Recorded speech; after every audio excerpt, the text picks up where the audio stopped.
Hello there everyone, and welcome back to Total War 3 Kingdoms. Last time around we took that town as they sallied forth, thinking that the reinforcement coming in from the north would actually help them.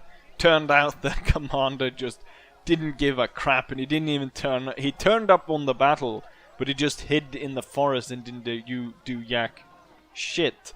Which also kind of saved me, because my guerrilla tactic didn't really work out. I kind of misjudged how long it would take for my reinforcement or my main force to actually arrive. So my guerrilla force was actually isolated for quite a bit, which probably didn't really do too well. We could have done a lot better there. Anyways, we have moved quite far ahead in time since then, because I am now laying siege to the farmland of Cao Cao, which, if you remember, is the guy that ambushed my father and killed him. So we're following up kind of a storyline plot point where we're avenging the death of my father by killing Cao Cao. I believe that's how you pronounce that. Qian. Anyways, you can see also that we took some other provinces, and I quickly will go through everything that has happened up until this point, since it's quite a few turns. It's almost, I would almost go as far as to say it was probably 10 turns that I've done a lot of diplomatic deals and stuff, and I kind of at this point think that I kind of underestimated myself. I probably should have played on a higher difficulty. I do think I can go ahead and change that mid-campaign, or at least I can increase the battle difficulty and stuff like that, because it seems that, I mean, this is the easiest campaign you can do, and then I played it on normal difficulty, so I probably underestimated myself quite a lot there. I haven't fully figured out the building things yet. I'm not sure I ever will, because in the previous Total Wars it's been so simple. You just upgrade all the buildings you have, and there's very few different choices. Or they're very easy choices, really. Here there's a multitude of buildings and stuff. And one of the things that I have a problem with, or I guess because maybe I'm a little bit, what's it called? I can't think of the word now, but like when you're supposed to sort of build the buildings sort of affecting each other and sort of stack them in a good way to produce the best kind of outcome in the area, and I really you really want to do that, and it comes sort of, what's the word that everyone use? For some reason I can't think of it right now. But you know, when you want, like, if you see sort of 3 tiles laying to each other, and one of them is crooked, and you turn and you like, oh shit, that one on this set, that really bugs me, that third one is crooked compared to the other two that's perfectly formed, to sort of even though it doesn't matter really, it's just 3 bricks lying on the ground, you really have to just turn that third brick to sort of get that symmetry. I can't think of the word right now. Anyways, I'm going off on a tangent here, because I need to explain everything that happened since last time, and that's quite a lot that happened since last time, since it's 10 turns. And yeah, the reason why I didn't do a video of it was because I didn't fit a battle into it, so I didn't want to just go put out a video without a battle, because I know there's quite a lot of people that just watch it for like the battle and not so much for the overall strategy, or not maybe the nitty-gritty details like who I'm appointing to different offices and stuff. So anyways, let's go through this quickly, because otherwise we're gonna be here forever. So I took the city, and afterwards the problem I had was that we still had a small Han army here that caused a lot of ruckus and a lot of unhappiness as they were pillaging throughout the land. Luckily for me, that was actually taken care of by the Yellow Turban army that was moving around trespassing in my region. They actually took out the Han army, so I didn't have to move here. The problem was the damage was caused, and we had this ticking public order going in the wrong direction, so it was decreasing, and at the highest point it reached 78 minus public order, which is not that great. However, I managed to turn that around, as we can see. Next problem that arose was the fact that this faction, for some reason, declared war on me. However, luckily for me, since my army was up here in the north, I had already started marching my army down to deal with this force over here. So we were already on our way down south, and he took his sweet time to actually move over into our province. It took him at least 2 turns just to cross the river. By that point, I had already marched down close to the city of Chen. So we weren't that far away. And as you notice, there's a very good road going down here compared to the sort of dirt road that goes here. So that actually affects how quick we can move in between the provinces here. So I was able to quickly move down here. The army was much smaller than mine, so when I actually moved forward to attack them, they retreated to the north, and I decided rather than chasing them around, I went directly and took their town, and they moved around here. I guess they were going for the livestock, but roughly around here they realized it wasn't going too well. I had taken their only province, and they actually decided to sue for peace and give me 1,000 gold in return, which was kind of strange because they had no province. But those guys, they had a plan, because there is an abandoned region not too far. So the old capital region, which the tyrant burnt down, is free to be settled. So they settled this region, which I thought was kind of hilarious. And immediately in doing so, they kind of agreed to become a vassal of the tyrant Dongzhu.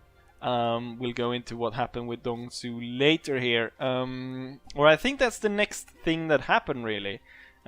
So, like 2 turns, I believe, after I've taken the city, and we're into fighting with these guys, which held this province, so we were moving down.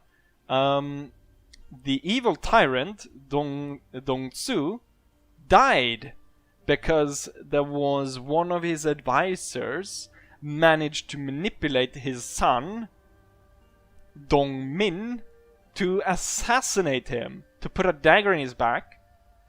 And his son then Dongmin took control of the kingdom. However, killing your father kinda gives you some bad karma. Immediately, almost, upon Dongmin taking control of the tyrant's kingdom, 2 of his general, or his father's generals, I guess, rebelled and took some regions for themselves, which I am not fully can see their regions, but 2 of the 2 generals at least went ahead and rebelled against Dongmin, so probably didn't go too well. However, he got these guys basically swearing fealty to him. Dongmin also sent me a few requests, and his Dongsun, or the father, Dongzhu, sent some messengers trying to get me to be vassal. Kind of harsh treatments, where I was supposed to give them like 10 food and like 200 gold a turn or stuff like that, but there was no reason for me to agree to that. And then, as their power has waned, they have continued asking me to become their vassal, but with lesser and lesser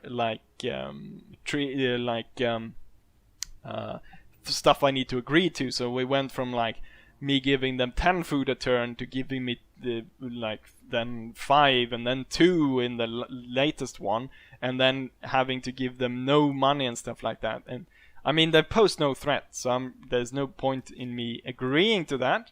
As we progressed also, we had some reform. which allowed me to set up a new trade agreement. So I'm trading with these guys. I'm still kind of wary of this guy because he seems to be a similar kind of character, kind of a Peter Baelish type character. Stab me in the back as soon as he gets the opportunity. And I think if we go into the diplomatic screen, we can also see that he is he's an arrogant opportunist. So he will just go ahead, and if he gets the opportunity, he will strike me in the back. So we gotta keep an eye on that. We got a marriage proposal by this faction, which we have we had a trade from the start with them, and then we had a non-aggression pact, and now we have a marriage with them where my half brother Cao Ren actually married one of their characters, Liu Humin. So we are at really good standards with the Liu Dai. Let's see what else happened. Then, yes, the war. And with me taking this province, obviously I was able to go further on and attack these, which we can see here. Let's see, did I have something else that happened? Yes. These guys, which is the only faction that I know that is stronger than me, asked me for a coalition, and the terms were favorable, and it is the only faction stronger than me, so I agreed to it, and I think I did the right choice, given just how big their territory is and how many troops they have. So the agreement we have with them is a let's see if I can see that somewhere. Where can I see? We can set up a trade agreement with them as well. Oh yes, it's because I have become a marquis as well. So if we go back here, I have become a second marquis, which gives me credibility, armies provide, and a lot of other stuff. So I am able to appoint people at court. I also I unlocked the faction council, and I also unlocked the undercover trade or spy network. I haven't even looked into this yet. I didn't even notice that was had unlocked until this turn. Let's see, is there anything else that I kinda need to go through? Court, I appointed my wife as chancellor, and then my half brother as administrator, giving me lots of good bonuses. One interesting thing that has happened is my wife, Lady Bian, is actually, so you can see harmony and disharmony. So she likes her husband, Cao Cao, but she dislikes Cao Pi. And now you wonder, who's Cao Pi? Well, Cao Pi is the faction heir and her son, which is a 7-year-old boy, and she dislikes him for some reason. I am not entirely sure. I also not entirely sure because we had Xiao Ang, which is 17, and he's about to, I guess at 18 he becomes like a character I can use on the field, a pawn I can use. I mean, the guy even, Cao Cao even mentioned his father just as a pawn, and he said, oh, I can't remember what he went to, something like, you know, that it was very bad that we lost that important pawn in our game. So he really just plays the Game of Thrones in a sense. So I'm not entirely sure why we hadn't put him as the heir, and rather his younger brother, which is only 7 at this point. Could cause some problem with having not the oldest son being the heir to the throne. Is there anything else I need to go through? I don't think so. There might be some other smaller details, but I think I've gone over most of the situation.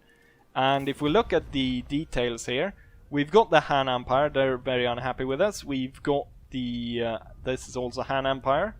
And this is... who is this? This is the yellow turbans and some others. So the red ones are people who dislike us, yellow is neutral, and green is happy. So to the north we have our alliances. So I want to go ahead and see, we can go ahead and have a trade agreement with these guys as well. I thought we could go ahead and have trade with these.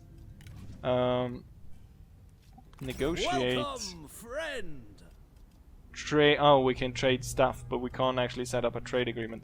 I'm gonna set up a trade agreement with these guys, and hoping then that yes, trade agreement. Negotiate, sign deal. That's gonna give me some extra money and also kind of provide me with an ally to the south. Most of my enemies, as we can see, are to the south.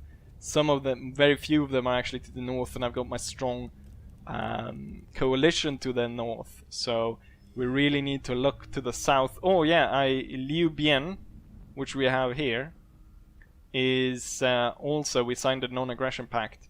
So we've got kind of 3 factions here that we are friendly with. So the north should be safe, while the south is might cause a problem. Also, as you might be noticing, a few of the factions have lost their faction leaders and have switched those guys out, but nothing else that I want to comment on. So now I've gone through so much stuff. I don't know if you like this way of doing it, or if I should actually somehow maybe cut together, like record everything and then cut those important parts into smaller segments. I think I did that for the Thrones of Britannia playthrough. I did that instead of explaining it like this, and also I will probably remember all the more important parts more easily doing it that way. Anyways, the thing which I think most people have been waiting for is the battle. And I could actually starve them out. The thing is, though, I'm pretty sure they they have nothing really not to go ahead and attack me. So I think we might as well just start the battle. The forces are rather even. The only thing that can happen if I set them to starve out is that they could bring in that little reinforcement army from down here and just even the numbers a little bit. So yeah, I think without further ado, we'll go ahead and attack this guy. I don't think the situation on the map, I mean, there's a river, there's some trees here, seem to be a hill here, and then there's a ridge going through here, but nothing kind of sort of stands out to me as like a really crucial part of the battle. I do have the big advantage of having tons more cavalry than they do, so I'm pretty confident in victory. And with that, finally Lord John can shut up and we can see some blood. With that, let's avenge Cao Cao's father by killing Tao Xian. Right, so when I said there was no important feature on the map, I did even point out this hill.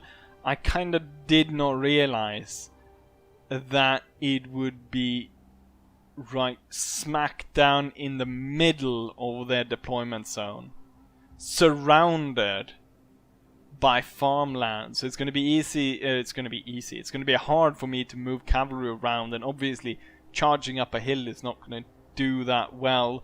And these guys they've got tons and tons of archers on that hill as well, which is also going to be a bloody problem.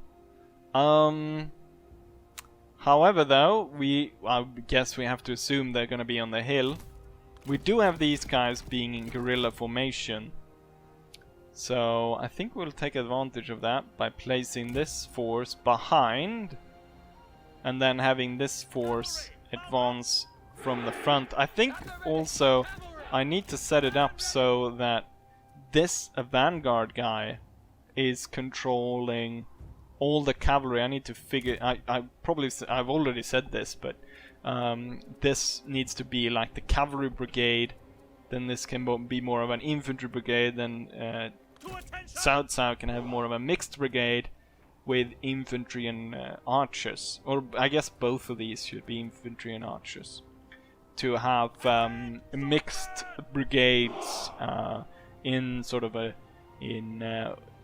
sort of how Napoleon made these independent groups that had all the elements of a big army in it. So you had these small pieces that could effectively do a lot more, since they had the ability of all those, and then you just put these blocks together to make bigger blocks and so forth. So yeah, anyways, let's go ahead and start this.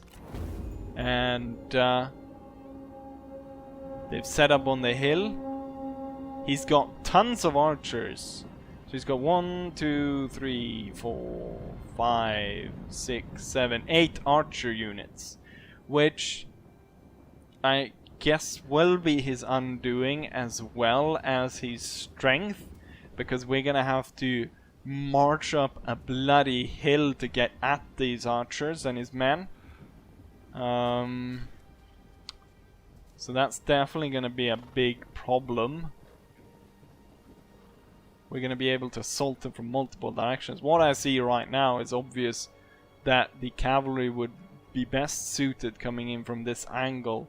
So the first things first is to order this guy to move all of his cavalry over to the right side of the field. And then have this army close in. I think the best approach here is probably not to go up the steep side, maybe go through here. But then again, they will just reorganize themselves to cover that. So I guess we'll have to go through there. So forward we go. I wonder what this is. I guess, is this that we can't see what's here? So we'll actually, that's a very useful feature. When you press space that we can't actually see, so there could be units hiding here. Obviously the AI is not that clever, but if that was a player, that we could realize that there could be units there. So we'll set up the cavalry brigade to move here, and then Cao Cao and his brigade will advance to here, and they'll come at the hill from here.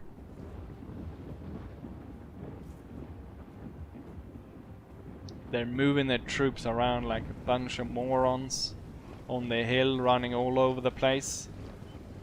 I guess it's kind of also to confuse us a little bit. And now they're putting the emphasis or the strength of their army on this side, actually against the cavalry. And I don't think the cavalry is going to be the main point. The main point is going to be the infantry, and now they kind of opened it up here. But I guess as Cao Cao comes closer, they'll go ahead and reorganize their formation once more as we close in here from all sides. They had the ability, I guess, to kind of leave the hill and take out these groups one by one, or at least this one, since it was kind of dangerous to go on its own. They could have swarmed us with archers and actually kill these guys. They would have to give up the hill, but the hill is only important if the other player is willing to contest the control of the hill. Since we're attacking, we couldn't just sit on the hill and wait for victory like they can. Right, so Xian Hu, or Du, my champion, is in place. Xiahou Juan, the vanguard, and his cavalry is in place. And Cao Cao is in place. And I'll start by having all my archers move up, focus in on that one archer unit. Kind of realize that Cao Cao only has 3 sword units under his command. Well, 1 under his command, and then 2 out of the vanguard unit.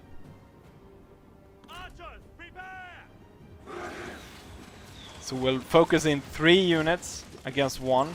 Oh yeah, I removed the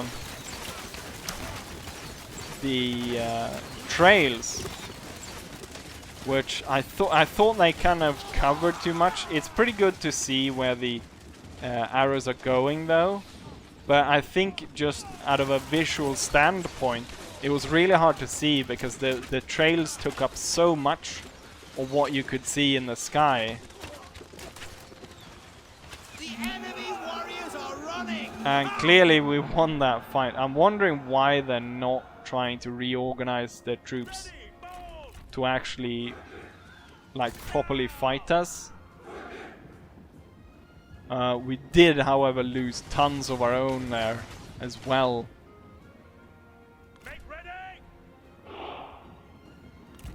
And time to attack with these guys. We'll move the general over here. Maybe he can ride these guys down if they try to come back.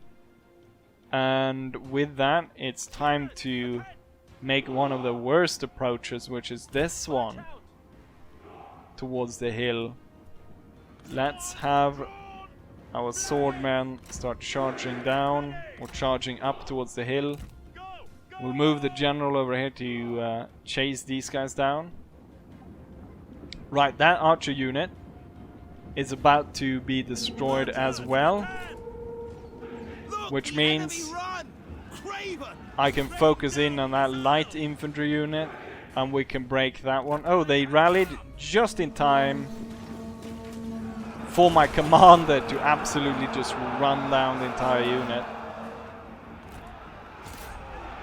They're not properly moving troops over to focus on this side. Now there's a big gap here.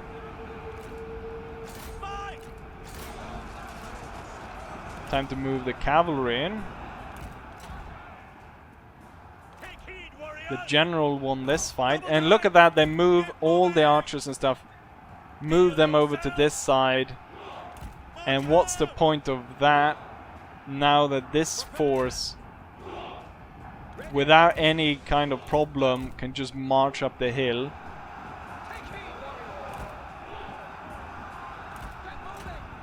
The enemy unit flees. What cowards! And we keep breaking the enemy. This one's not doing too well though.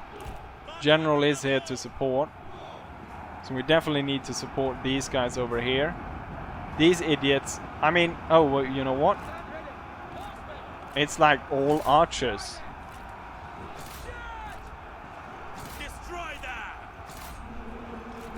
Bloody morons.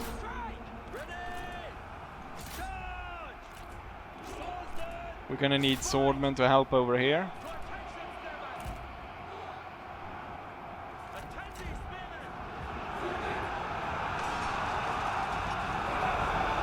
And all these cavalry charges, I mean, it's going uphill, but into very weak targets. And then the infantry attacking from this side, and then our infantry coming in here, sandwiching so many of the enemy troops, and they're just in utter confusion and disarray.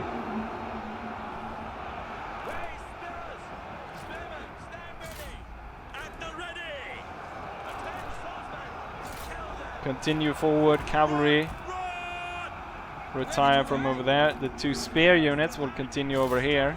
Our success looms large. All the cavalry units chase down. You know what? My general should really kill their general. The guy who slayed my father. He will not be allowed to leave the battlefield. And then the cavalry will all kind of focus in on taking out the other guys.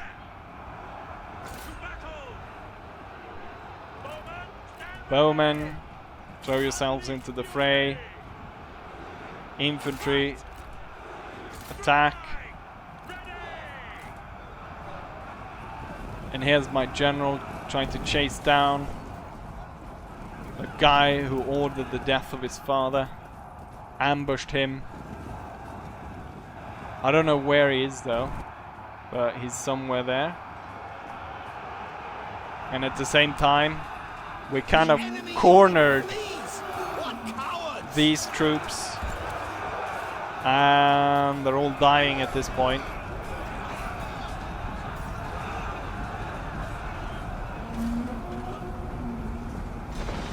And the battle is over. We lost a lot of men right here, as we can see.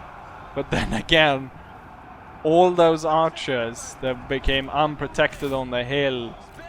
Just look at all these blue bodies here. Absolute devastation. Victory. Did we see him actually? Did we get a message that he died? The enemy general? I'm pretty sure he might have. I don't think he can get away, so I shouldn't say that, but... Right, I want the infantry over here. 4 militia, 4 archers, 2, and how many are those? 12, 14. Here's actually a pretty big group, 80, 62. Just to get those extra chevrons. Cavalry. Organize yourself over here. I'm pretty sure there's probably some troops here that's running away, but once I get the troops out of the way, we can probably just send the cavalry in to sweep them off. And there we have it. The AI controlling the hill failed miserably to use the only the great advantage they had, which was holding a hill and having tons of archers.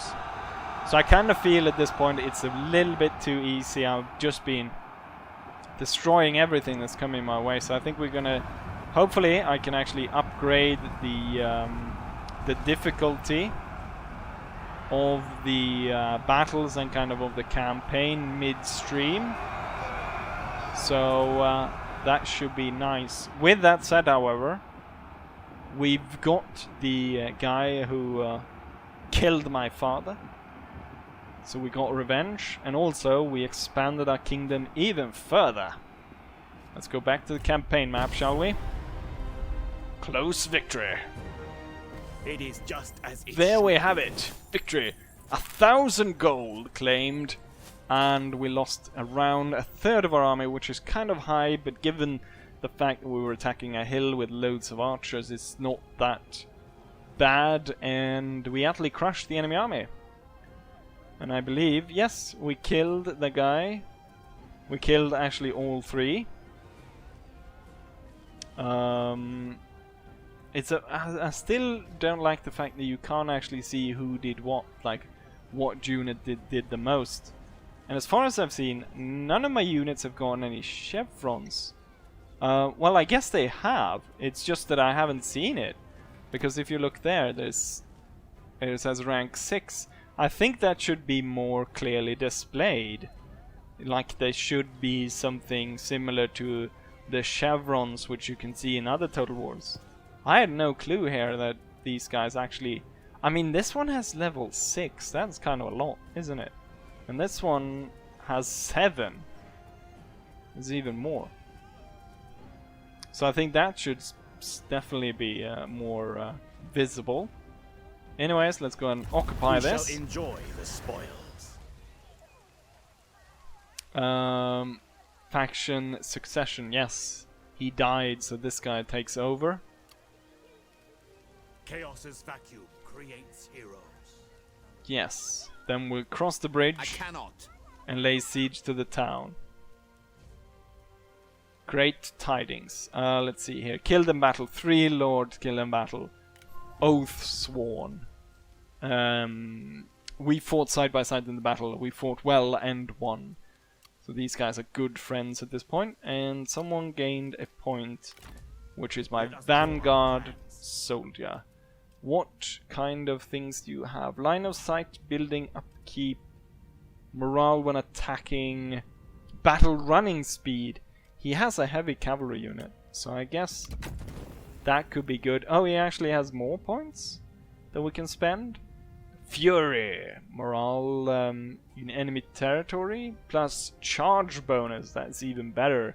Since he's a vanguard. Armor piercing damage though. And melee attack rate. Then this might be... will be more all over. Like an all over. Instinct gives me melee damage and recruitment cost. Expertise give me melee evasion. I think this one is more all over, while the Fury, I mean that charge bonus is pretty great, but oh, you can go ahead and enable loose formation for his own and gives instinct. We got 2 of these, so he might get one. He should get one. Okay, so we have nothing, no clay animal to give him. But that's pretty darn nice, I must say. There's nothing else I need to do. We build something. I really need to check out how to properly build up provinces and stuff like that. Right now, I'm just like winging it. You really need to figure that out. She is still unhappy with. I mean. The thing is, like, I'm not gonna throw my heir away just because my wife thinks so. Then she is probably on the chopping block long before my son is. So I don't know why she thinks she can pick a fight against him. Anyways, let's go ahead and end turn and see about also you know what? Before we do that, let's see if we can actually increase game settings, difficulty level. Let's go for normal. I can go up to very hard. Difficult. Let's go up at least 1 level hard. So that I think will probably do, and maybe even go 1 step further if we feel that that's necessary. Yeah, let's go ahead and end turn, shall we? Right. The thing is, this episode has probably gone on quite a bit, so I'm wondering if I shouldn't do the siege in the next one. And yeah, I think that's what I'm going to do, so I unfortunately kind of gonna leave you here on a cliffhanger. Anyways, hopefully you guys enjoy this, and hopefully I'll see you guys for the next one. Bye!